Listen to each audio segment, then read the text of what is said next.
राष्ट्रपति भवन में नाम के साथ जो आवाज दिया गया, जगदम महाविद्यालय के मंटू कुमार यादव को इंदिरा गांधी राष्ट्रीय सेवा योजना पुरस्कार से सम्मानित, न्याय नहीं मिल पाता है। तो फेस ऑफ फ्यूचर इंडिया ने प्रयास किया कि सिस्टम से जुड़कर काम करने की, सिस्टम को पब्लिक से जोड़ने के लिए हम लोग जो है एक अच्छा कार्य कर रहे हैं।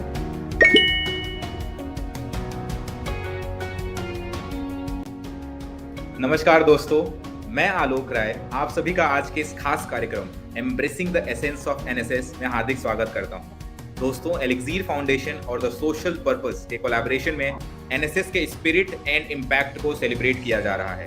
दोस्तों, आज 2 अक्टूबर को हम गांधी जयंती के रूप में मना रहे हैं और गांधी जी की 100वीं सालगिरह पर एनएसएस की शुरुआत की गई थी। आज हम उसी गांधीयन विजन को सेलिब्रेट कर रहे हैं।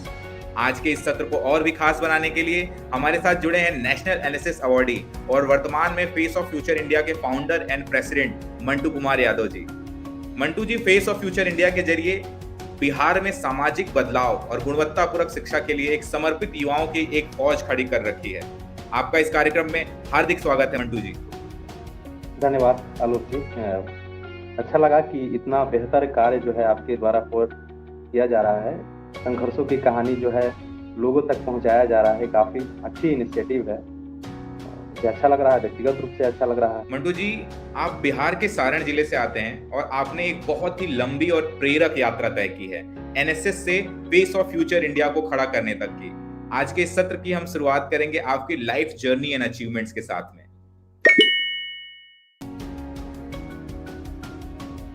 जी जी, बहुत बहुत धन्यवाद। मंटू जी, हमारे दर्शक ये जानने में इंटरेस्टेड हैं कि आपकी एनएसएस जर्नी की शुरुआत कैसे हुई और जब आपने शुरू किया था तब आपके अंदर इतना आत्मविश्वास था कि बिहार के इतने सारे युवाओं को आप नेतृत्व कर रहे होंगे। जगदम कॉलेज में एग्जाम देने के लिए हम गए थे, प्रैक्टिकल का एग्जाम। तो एनएसएस का 7 दिवसीय शिविर लगा था। तो ऐसे ही हम सोचे कि जाकर देखते हैं कि वहाँ क्या हो रहा है। पढ़ने में काफ़ी अच्छे थे, मैट्रिक में भी अपने जिले में टॉपर रहे। लेकिन हम सोचे कि आखिर हम देखते हैं अपने कॉलेज में जब आए तो देखे कि आखिर भीड़ लगा है, किस टाइप का भीड़ लगा है। जैसे हम गए तो देखे कि पता चला कि एनएसएस का 7 दिवसीय शिविर लगा है। उस समय हम जाकर एनएसएस में जाकर 1 घंटा बैठकर देखे शिविर में। उसके बाद मुझे अच्छा लग रहा था और वहीं से एक मिला था एक tagline, personality development through community service. तो हमने प्रयास किया और राष्ट्रीय सेवा योजना का वहीं से सदस्यता ग्रहण किया। और जिस तरह से पढ़ाई में लगन और ईमानदारी के साथ पढ़ाई कर रहे थे, ठीक उसी प्रकार राष्ट्रीय सेवा योजना में ईमानदारी और लगन के साथ कार्य किया। उसी का प्रतिफल हुआ जो आज जो है इतने बड़े लेवल पे फेस ऑफ फ्यूचर इंडिया को खड़ा करना। सबसे पहले उसके पहले मैं स्टोरी के बारे में बताना चाहेंगे। तो उसके बाद जब ज्वाइन करने के बाद हमने अपनी मेहनत और ईमानदारी के साथ लगातार कार्य करते रहे। और जगदम कॉलेज के कार्यक्रम पदाधिकारी डॉक्टर जागो चौधरी ने मुझे एनएसएस का दल नायक बनाया। उसके बाद सारे कार्य हम ही पे बोलते थे कि जो भी गतिविधि हैं आप ही उसमें संचालित कीजिए। यहाँ तक मन संचालन से लेकर युवाओं को नेतृत्व से लेकर हर कार्यक्रम का प्लान करना, समझिए कि सब कुछ मेरे बदौलत किया जा रहा था। सर ने मुझे उस तरह का मौका दिया। और जो भी हम लोग का 10 स्लम बस्ती है जहाँ पे हम लोग गोद लिए थे, वहाँ पे गोद लेने के बाद प्लान करना कि उस बस्ती के लिए हम लोग क्या क्या कर सकते हैं। और हम लोग लगातार जो है अपने पूरे राष्ट्रीय सेवा योजना के स्वयंसेवकों के साथ वहाँ पे हम लोग जाते थे और सामाजिक गतिविधि करते थे। और वहाँ के बस्ती को आगे बढ़ाने के लिए लगातार हम लोग प्रयास करने लगे।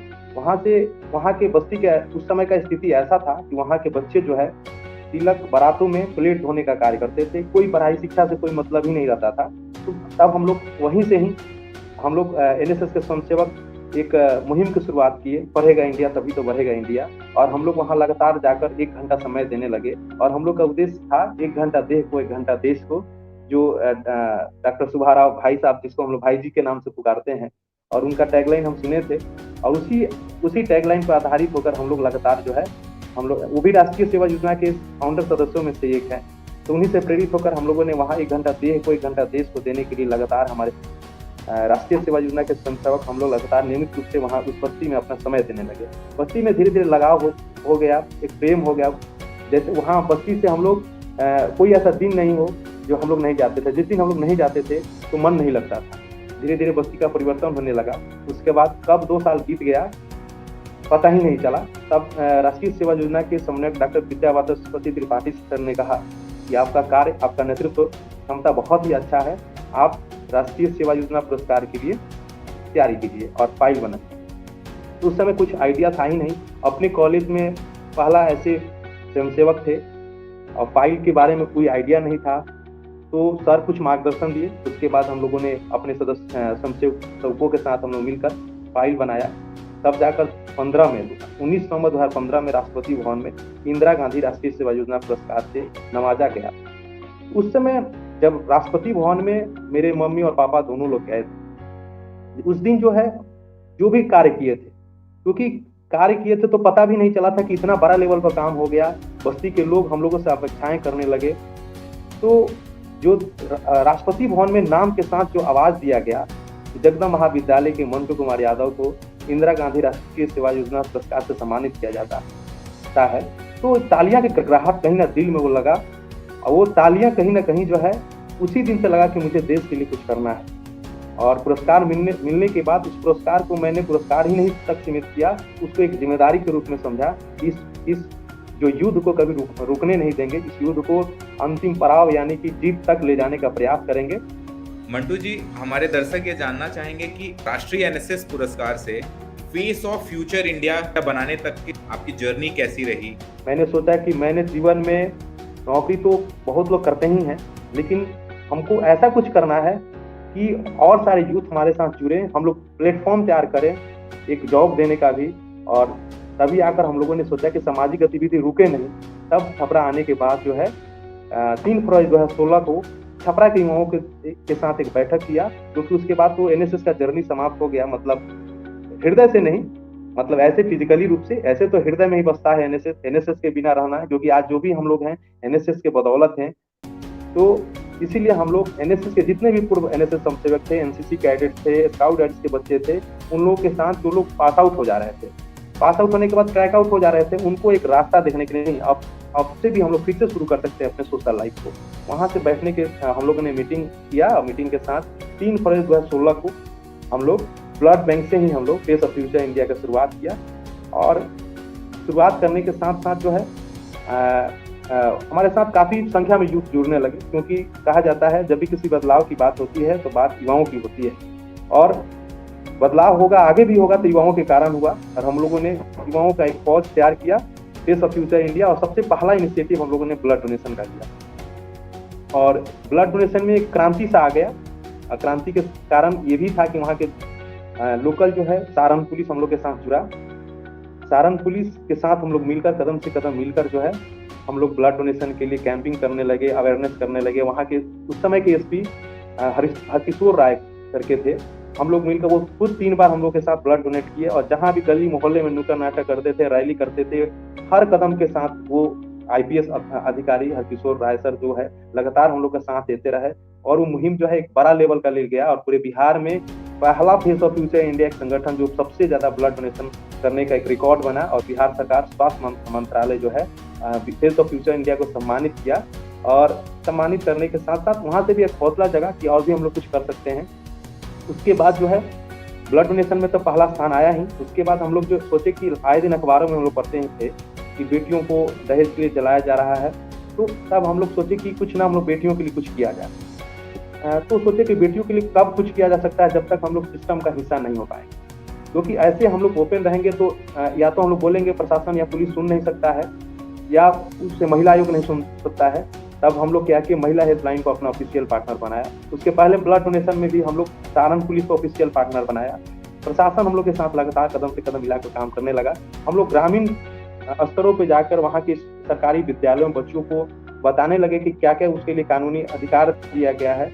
जो भी प्रशासन से हम लोग सहयोग मिला कि हम लोग का कानूनी सलाहकार जो है हम लोग के साथ मिले और कानूनी सलाहकार के साथ-साथ वहाँ के स्थानीय पुलिस भी हम लोग के साथ देने लगा और वहाँ हम जाके बच्चों को जागरूक करने लगे। हम लोग अपना नंबर, एसपी का नंबर, डीएम साहब का नंबर भी दिए।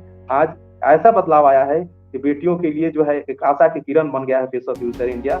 जब भी कोई बेटी जो है संकट में होती है तो एक चेहरा दिखाई देता है, वो फेस ऑफ फ्यूचर इंडिया दिखाई देता है। ब्लड के लिए कोई जिंदगी और मौत से तड़पता है तो फेस ऑफ फ्यूचर इंडिया उसके सामने एक तस्वीर बनकर आता है। तो यही एक भारतीय होने के गौरव महसूस हो रहा है। कहीं न कहीं जो है एक जीने का एक सार्थकता महसूस होता है कि हम लोग देश के लिए कुछ कार्य कर रहे हैं। और बाकी जो है बढ़ेगा इंडिया, तभी तो बढ़ेगा इंडिया। आने वाले जो भी वॉलंटियर्स थे कहीं न कहीं वहाँ रुक सा गया था। तब हम लोग सोचे कि इसको इनिशिएटिव को आगे बढ़ाते हैं और हम लोगों ने फेस ऑफ फ्यूचर इंडिया के माध्यम से जो है बढ़ेगा इंडिया, तभी तो बढ़ेगा इंडिया का मुहिम का जो आज जो है 1200 बच्चों को फ्री एजुकेशन जो है स्लम बस्तियों में दिया जा रहा है।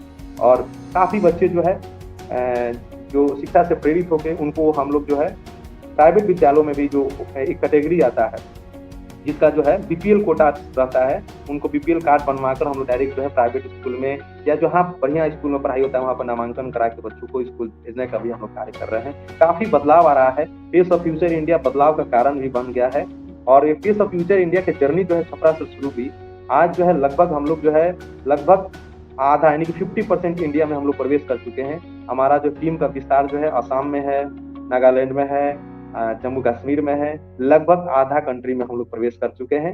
बहुत शानदार, मतलब आपकी जो विजन है युवाओं को लेकर के और जो आप जिस तरीके से युवाओं को जोड़ पाते हैं वो बहुत ही सराहनीय है। जैसा कि आप संघर्षों की कहानी के बारे में चर्चा कर रहे थे, तो आपकी एनएसएस के दौरान और एनएसएस के बाद फिर क्या संघर्ष आपने फेस किए और उसको कैसे आपने ओवरकम किया? स्टार्टिंग में जब राष्ट्रीय सेवा योजना का गठन हुआ तो स्टार्टिंग में तो सब लोगों ने समर्थन किया, लेकिन जैसे जैसे टीम आगे बढ़ने लगा कुछ लोग मेरे सीनियर्स थे, कुछ लोग मेरे सहकर्मी थे, जो धीरे धीरे वो लोग विरोध भी करने लगे। वो लोग जो है मतलब कहीं ना कहीं मीडिया वाले को बोलना है कि नहीं देखिए ये बहुत ये है, उनको पेपर अखबार में प्लेटफॉर्म नहीं देना है। तो तब हम लोगों ने सोचा कि उसी समय जो हमारा संदेश था प्रतिकूलता में अनुकूलता, चाहे परिस्थितियाँ कैसे भी हो कार्य को रोकना नहीं। हम लोगों ने उस पर ध्यान नहीं दिया, लगातार संघर्षों से कहानी लिखते गए। आज ऐसा स्थिति हुआ कि जो विरोध कर रहे थे आज मेरी टीम के मेंबर है और आज वो समर्पित रूप से कार्य कर रहे हैं। और जितने भी अखबार वाले हैं, न्यूज वाले हैं, वो सारे लोग जो हैं आज फेस ऑफ फ्यूचर इंडिया के साथ कदम से कदम मिलाकर साथ चल रहे हैं। Mantu ji, Face of Future India के आपकी आगे की क्या योजना है? मेरा आगे का योजना यह है कि जो कार्य हम छपरा में ज्यादा प्रभावी तरीके से प्रशासन के साथ जुड़कर कार्य कर रहे हैं और अभी जो है अलग अलग राज्यों में हमने राज्य संयोजक के रूप में जो है नियुक्त किया है, वहाँ भी जिस प्रभावी तरीके से अपने राज्यों में हम काम कर रहे हैं उसी प्रभावी तरीके से वही कार्य को जो है दूसरे राज्यों में काम करने के लिए हम उनको दिशा निर्देशित किया जाएगा और साथ ही साथ ज़्यादा से ज़्यादा युवाओं को उनके व्यक्तित्व निर्माण के लिए इस प्लेटफॉर्म से जोड़ा जाएगा। तो बहुत बहुत धन्यवाद मंटू जी। अब हम अपने सेशन के अगले सेगमेंट की ओर बढ़ते हैं, जिस सेगमेंट का नाम है स्टोरी टाइम। इस सेगमेंट में हम आपके साथ के हुए कुछ फन और इंटरेस्टिंग किस्सों को जानना चाहेंगे कि एनएसएस के दौरान की अगर आपकी कोई भी ऐसी मेमोरी हो जिसको याद करते ही आपके चेहरे पर मुस्कुराहट आ जाती हो, हंसी आ जाती हो, अगर आप हमारे दर्शकों के साथ साझा करें। हम बताना चाहेंगे जब 7 दिवसीय सब शिविर लगा था स्लम बस्ती में, तब हम लोग वहीं पे खाना बनाते थे और वहीं पे हम लोग उन बस्ती के बच्चों के साथ वहाँ के जो भी वरिष्ठ लोग थे और उनके साथ हम लोग खाना खाते थे। जब शिविर समाप्त हुआ, जब हम निकलने लगे तो सारे बस्ती के लोग हम लोग के पीछे पीछे वो भी चलने लगे। एक ऐसा माहौल था, खुशी भी था और दुख भी था कि लग रहा था कि 7 दिन में एक अलग सा लगाव हो गया था और कहीं ना कहीं वो पल जो है कभी भुलाया नहीं जा सकता है। उन लोगों की आंखों में आंसू के साथ साथ खुशी के पल भी थे कि इतने 7 दिन जो है एक साथ बिताए और 7 दिन में पता ही नहीं चला 7 दिन कैसे बीत गया वो कभी पता ही नहीं चला। ये यादगार जो है कभी हृदय से नहीं जा सकता है मरते दम तक। इसी के साथ हम अपने अगले सेगमेंट, इंटरेस्टिंग सेगमेंट की ओर बढ़ते हैं, जिस सेगमेंट को बोलते हैं रैपिड फायर राउंड। जैसा कि सभी जानते हैं, रैपिड फायर राउंड में आपको मैं कई सारे क्वेश्चंस पूछूंगा और आपको रैपिडली आंसर्स करने का प्रयास करना है। तो ठीक है। एक एक करके मैं प्रश्न पूछना स्टार्ट करता हूँ मंटू जी। आपकी फेवरेट मेमोरी एनएसएस के साथ में? फेवरेट मेमोरी जो है, हम लोग स्लम बस्ती में जो है जो कार्य कर रहे थे, जो वो फेवरेट मेमोरी जो हमारे 7 दिवसीय कैंप के बाद जब हम लोग वापस जा रहे थे, तो उस समय जो है, जो आंखों में आंसू लेकर हम लोग के साथ चल दिए, तो वो फेवरेट मेमोरी है मेरे लिए जो है। जी, अगर आप अपने एनएसएस जर्नी को एक वर्ड में डिस्क्राइब करना चाहें? मेहनत और संघर्ष और समर्पण के साथ कोई भी बदलाव लाया जा सकता है। अगर इस स्टेटमेंट को एक शब्द में अगर आपको बयां करना हो? समर्पण। समर्पण। मंटू जी, अपनी एनएसएस जर्नी के दौरान अगर आपके कोई इमोशनल मोमेंट हो, जो सबसे इमोशनल मोमेंट हो, आप शेयर करना चाहें? इमोशनल मोमेंट था जब प्रेसिडेंट हाउस से वापस आने के बाद फिर हम अपने राष्ट्रीय सेवा योजना परिवार में गए। उसके बाद हम सोचे, क्योंकि अब उसके बाद हम नहीं रह सकते हैं, क्योंकि कारण है मार्गदर्शन दिया जा सकता है, लेकिन वो कदम से कदम मिलाकर पहले जैसे नहीं चला जा सकता था, जिस तरह एक साथ खाना पीना रहना, क्योंकि आने वाले बच्चों को भी नेतृत्व क्षमता सिखाना था, वो अपने आप को संभाले। इसलिए जो है, तो याद आ रहा था कि वो पल जो हम लोग राष्ट्रीय सेवा योजना के साथ जो बिताते थे, वो फिर दोबारा उस तरह के नहीं मिल पाएगा। कहीं ना कहीं अब मार्गदर्शन की भूमिका में हम लोग रहेंगे। वो यादें जो है कहीं ना कहीं जो है आज भी याद रहता है कि जो है काश हम लोग का वो पल फिर से वापस आ जाता। कोई 3 स्किल्स जो आपने एनएसएस से लर्न की? पहला नेतृत्व क्षमता, और दूसरा ईमानदारी, और तीसरा समर्पण, यानी कि अपने आप को किसी भी परिस्थिति में अपने आप को प्रतिकूलता में अनुकूलता लाना, यानी कि विपरीत परिस्थिति में भी अपने आप को अनुकूल होकर अपने कार्यों को अंजाम तक पहुंचाना। मंटू जी, अगर आपको एनएसएस को इमोजीज में बयां करना हो, जो हम व्हाट्सएप में आजकल बहुत इमोजीज यूज करते हैं, तो आप कौन सी इमोजीज का चयन करेंगे एनएसएस को एक्सप्रेस करने के लिए? विक्ट्री, जीत का। ये राष्ट्रीय सेवा योजना का सफर जो है जीत का सफर है। ग्रेट। तो इस तरीके से मंटू जी हम अपने सेशन के लास्ट सेगमेंट, अंतिम सेगमेंट की ओर आ गए हैं, जिसका नाम है मैसेज इन द बॉटल। और ये बहुत ही, जो भी हमारे साथ एनएसएस के वर्तमान के वॉलंटियर्स या भावी वॉलंटियर्स हमारे साथ जुड़े हुए हैं, अगर आपको उनको एक मैसेज देना हो जो प्रेरक हो या कोई संदेश हो, तो आप कौन से प्रेरक संदेश को हमारे करेंट या वर्तमान के वॉलंटियर्स के साथ में शेयर करना चाहेंगे? अपने आने वाले जो भी नवयुक्त वॉलंटियर हैं, उनसे मेरा आग्रह और अपील है कि कोई भी कार्य सफल होगा जब आप अपने कार्य को ईमानदारी और ताकत के साथ, क्योंकि कहानी हमेशा संघर्ष दर्द की ही कहानी होती है। अगर आपके अंदर जो है दर्द और तकलीफ हो रहा है, तो समझिए कि आप सही रास्ते पे हैं। यही मेरा अंतिम संदेश है। बहुत ही शानदार मंटू जी। इस तरीके से आपसे बात करके मुझे आशा है कि जो भी हमारे दर्शक हैं वो बहुत ही प्रेरित हुए होंगे, और बहुत सारे जो एनएसएस वॉलंटियर हैं, कैसे वो अपनी इस सामुदायिक जिम्मेदारी का जो हिस्सा है, कैसे वो संस्थाओं के रूप में भी उसे आगे लेकर के जा सकते हैं, उनको एक रास्ता आपने दिखाया है। और साथ ही साथ मैं आपसे रिक्वेस्ट करना चाहूँगा कि द सोशल पर्पस और एलिक्सीर फाउंडेशन हमारे युवाओं के लिए, उनकी कैपेसिटी बिल्डिंग के लिए, स्किल बिल्डिंग के लिए ऐसे ही बहुत सारे सेशंस लेकर के आते रहेंगे। तो मैं आपसे रिक्वेस्ट करूँगा कि युवाओं को आप इनवाइट करें इस चैनल को सब्सक्राइब करने के लिए, वीडियो को लाइक करने के लिए एंड शेयर करने के लिए। हम सभी दर्शकों से अपील करना चाहेंगे, द सोशल पर्पस और एलिक्सीर फाउंडेशन के अगर आप चैनल पे देख रहे हैं तो इन्हें ज़्यादा से ज़्यादा सब्सक्राइब करें, लाइक करें, और अपने दोस्तों के साथ जो है व्हाट्सएप ग्रुप से ज़्यादा बस यही मेरा अपील है। आप लोग ज़्यादा से ज़्यादा ये शेयर करेंगे, यही, क्योंकि संघर्षों की कहानी को दूर दूर तक पहुंचाना ही ये भी आपके लिए एक सेवा ही। और इसी के साथ हम आज के इस सत्र का समापन की ओर आगे बढ़ेंगे, और अगर आप कोई हमारे दर्शकों के साथ कोई लास्ट थॉट शेयर करना चाहें?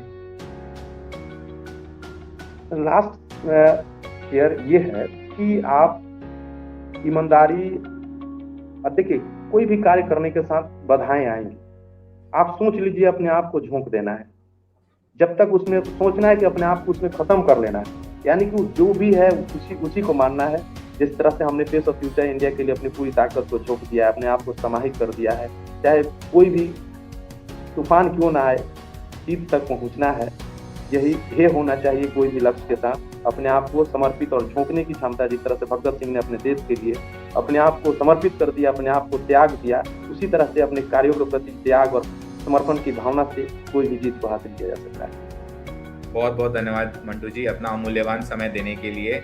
और इसी के साथ आज हम आज के इस सत्र का समापन करते हैं। बहुत बहुत धन्यवाद। Thank you. बहुत बहुत धन्यवाद आप सभी को।